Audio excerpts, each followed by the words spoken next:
కల్వకుంట్ల సంజయ్ కాబట్టి కొరట్లలో గెలిచిండా? లేకపోతే డాక్టర్ సంజయ్ కాబట్టి కొరట్లలో గెలిచిండ్రా? కేసీఆర్ గారు చేసిన మంచి పనులు బీఆర్ఎస్ పార్టీ కాబట్టి డాక్టర్ సంజయ్ గెలిచినాడు. ప్రజలు మా కొరట్ల ప్రజలు మమ్మల్ని ఆశీర్వదిస్తూ ఉన్నారు తప్ప కల్వకుంట్లనో డాక్టర్ అనో కూడా కాదు. డాక్టర్గా కొందరు మందికి సేవ్ చేశాను అన్నట్టు. కానీ నిజంగా చెప్పాలంటే బీఆర్ఎస్ పార్టీ గత 10 ఏళ్ళలో చేసిన సేవ కానీ గత 10 ఏళ్ళలో చేసిన అభివృద్ధి కానీ హెల్ప్ మీ విన్ ఎలక్షన్. ఎందుకంటే చూశారు కదా, ఈసారి కొద్దిగా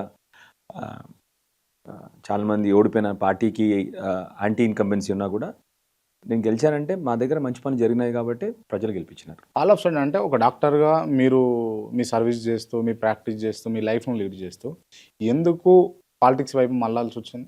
నిజంగా చెప్పాలంటే ఫ్యామిలీ ప్రెజర్? లేదులేండి, ఫ్యామిలీ ప్రెషర్ కాకుండా కేసీఆర్ గారు వారి పని స్ఫూర్తి నిజంగా చెప్తా ఉన్నారండి. యాక్చువల్లీ కేసీఆర్ గారు చేసిన పనిలో భాగంగా అదే ఇప్పుడు కేసీఆర్ గారు ఒక మాట అనేవారు అంతకుముందు, ప్రతిదీ వేరేవాడు చేయాలి, మనం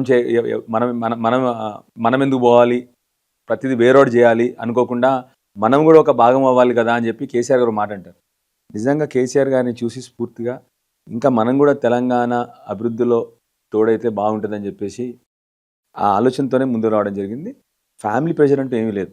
ఇన్ఫ్యాక్ట్ మా నాన్నగారు రిటైర్ అవుతా ఉన్నారు, కానీ మా నాన్నగారికి ఒకటి మాత్రం క్లారిటీ ఉండింది, నీ ఇష్టం ఉన్న జయబేట అని చెప్తారు ఇప్పుడు కూడా నాకు. సో ప్రెషర్ ఏం లేకుండింది. కానీ నిజంగా కేసీఆర్ గారి స్ఫూర్తితో వాళ్ళేమో అన్ని ఉద్యమాలు చేశారు. మన వంతుగా ఏదన్నా కొద్దిగా చేయాలి కదా తెలంగాణ సమాజం, తెలంగాణ కాబట్టి మీరు ఎమ్మెల్యేగా పోటీ చేసిన అని అంటారు, అంతేనా? అబ్సల్యూట్లీ. అంటే ఈ ఎన్నికతో సరిపెడతారా లేకపోతే వచ్చే ఎన్నికల్లో కూడా పాలిటిక్స్ చేసుకుంటూ పోతారా సంజయ్ గారు అని? అంటే ఆనెస్ట్గా చెప్తా ఉన్నాను, అంటే ఎవరన్నా మళ్ళీ కొత్త కాంట్రవర్సీ చేయకండి, కానీ ఇంకొకసారి ఎన్నికల్లో ఉంటాను నేను. ఇంకొకసారి ఉంటారు అంటే కేసీఆర్ గారు నిర్ణయిస్తే, కేసీఆర్ గారు నిల్చోమని కేసీఆర్ గారు టికెట్ ఇస్తే ఇంకొకసారి ఎన్నికల్లో ఉంటాను. After that I will go back in to some other service. ఎందుకు అట్లా? I mean I want to do change. 10 ఏళ్లలో ఒక కాన్స్టిట్యున్సీ రూపురేఖలు మొత్తం మార్చేస్తామా? అవుతుందా? మొత్తం అవ్వకపోవచ్చు, కానీ మంచి వ్యవస్థలను ఏర్పాటు చేసుకునే అవకాశం దొరుకుతుంది మనకి. ఈ 5 ఏళ్లలో మీ పైన ఉన్నది మీ అపోనెంట్ పార్టీ. మీరు ఒకవేళ మీ అదృష్టం బాగుంటే వస్తే మళ్ళీ తప్పుకో అధికారంలోకి వస్తారు కావచ్చు కాక. సో అప్పుడు ఏమైనా పనులు చేసుకోవడానికి మీకు వెసులుబాటు ఉంటుంది, చేసుకోగలుగుతారు. 5 ఏళ్లలో మీరు చేసేసి మళ్ళీ రాజకీయాల రుణ తీసుకుంటా అంటే ఎట్లా అన్నట్టు?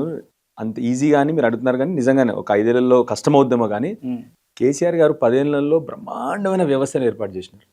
నిజంగా చెప్తున్నాను, ఇప్పుడు వీళ్ళు వ్యవస్థలన్నీ పాడు చేస్తున్నారు, కానీ కేసీఆర్ గారు ఉన్న 10 ఏళ్లలో చాలా మార్పులు తీసుకురాగలిగినాం తెలంగాణలో. ఓకే, 100% నాకు నమ్మకం ఏంటంటే అలాంటి నాయకుడి ఉన్నప్పుడు, మాకు గైడెన్స్లో ఉన్నప్పుడు మేము కూడా ఒక 5 ఏళ్లలో బ్రహ్మాండమైన చేంజెస్ చూపెట్టి ఆ తర్వాత అతుక్కుపోయి ఉండదు, కొన్నిటికి తప్పుకోవడం బెటర్. రైట్.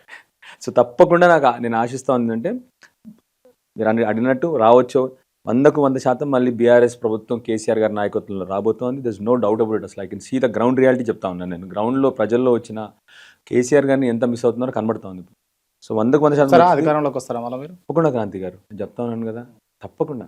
అంటే ఏ నమ్మకంతో చెప్తున్నారు మీరు అధికారంలోకి వస్తామని? సింపుల్ క్రాంతి గారు, నేను చెప్పేది ప్రజలు 10 ఏళ్లలో ఊహించని మార్పులు చూశారు. ఊహించనంటే నిజంగా, అంటే మీరు కూడా హైదరాబాద్లో ఉన్నారు, నేను కూడా హైదరాబాద్లో. ఊహించినంత అప్పులు కూడా అయినాయి కదా నిజంగా క్రాంతి గారు.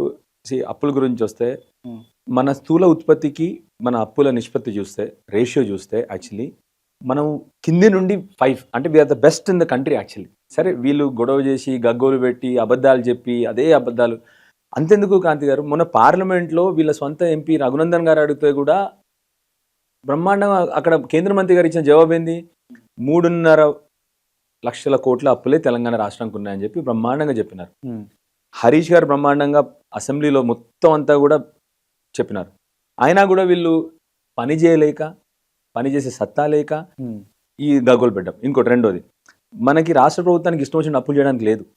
FRBM లిమిట్స్ ఉంటాయి, ఓ లిమిట్ ప్రకారమే అప్పులు తీసుకోవచ్చు. ఆ లిమిట్ కూడా కేంద్రమే నిర్ణయిస్తుంది. ఆ లిమిట్స్ కట్టుబడి అప్పులు చేస్తాం మనం తప్ప ఏమి చేయము. మూడోది, మన రాష్ట్రానికి ఉన్న ఆదాయం బట్టి అప్పులు ఇస్తారు తప్ప, ఇప్పుడు ఉదాహరణకు నేనున్నాను, నాకు ఆదాయం లేకపోతే బ్యాంక్ కూడా వచ్చి నాకు అప్పులు ఇస్తాడా? మన రాష్ట్రానికి పట్టిన ఆదాయం బట్టే అప్పులు ఇస్తాడు. వీళ్ళు పని చేయడం చేతగాక కేసీఆర్ గారు చేసిన అప్పులు 3.5 లక్షల కోట్లు. దాంట్లో బ్రహ్మాండమైన మెడికల్ కాలేజీలు, అసలు ఇన్ఫ్రాస్ట్రక్చర్ చూడండి, మంచినీళ్ళ ఇన్ఫ్రాస్ట్రక్చర్ చూడండి, గురుకులాలు చూడండి, మీరు కాళేశ్వరం చూడండి, ఈ చెప్పుకుంటూ పోతే అసలు ప్రతి ఒక్కటి కేసీఆర్ గారు ఆల్మోస్ట్. వ్యవసాయం ఎట్లా మారిందండి? నేను ఇంతకుముందు చెప్పినా కదా 10 ఏళ్లలో కేసీఆర్ గారు ఊహించనివి చేశారు. ఊహించడం అంటే 24 గంటల కరెంట్ వచ్చిందని ఊహించడం కాదు. అసెంబ్లీ సాక్షిగా ఆ రోజు జానారెడ్డి గారు అన్నారు, నేను మీకు పాలాభిషేకం చేస్తాను కేసీఆర్ గారు, మీరు తీసుకురాగలితే అన్నారు. 24 గంటల కరెంట్ వచ్చింది. మంచినీళ్ళు, ఇంటింటికి మంచినీళ్ళు.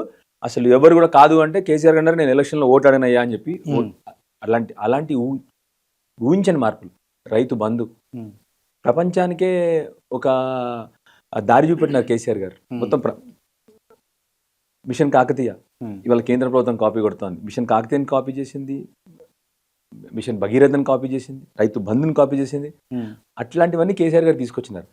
అలాంటిది ఇవాళ ఏమి జరగనప్పుడు ప్రజల్లో నుంచి వస్తుంది కాబట్టి చెప్తానండి, తప్పకుండా మళ్ళీ కేసీఆర్ గారి నాయకత్వంలో బీఆర్ఎస్ పార్టీ వచ్చింది. 100% ప్రజల నుంచి వస్తుంది. ఏదో నేను ఒక పార్టీ నాయకుడిని చెప్పట్లేదు. ఎవరికన్నా ఏం కావాలి ఇప్పుడు, ఎవరికైనా ఏం కావాలి, నా భవిష్యత్తు బాగుండాలి, నా పిల్లల భవిష్యత్తు బాగుండాలి. Interviews, podcasts, political ads, business ads, social media marketing, digital promotions. Contact KRTV 9281041008. Mail ID krtv.md@gmail.com.